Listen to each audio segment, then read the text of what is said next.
Ang nagtitrigger ng panic attacks mo, ang amnesia mo, tama? May isang paraan na pwedeng makatulong sa pagbabalik ng memorya mo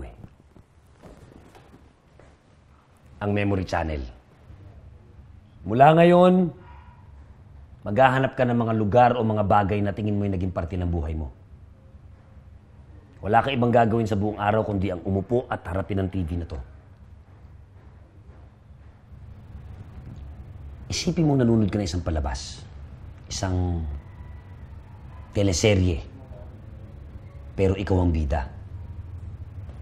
At ang storya ay nakabase sa mga impormasyon na nakalap mo sa buong araw.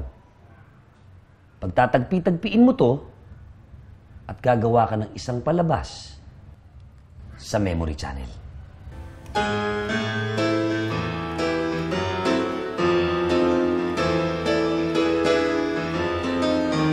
When Israel was in Egypt land, let my people go.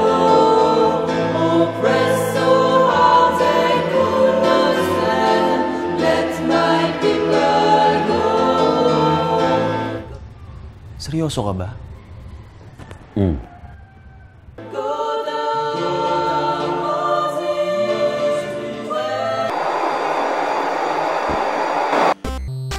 Handa na ba kayo mga bata?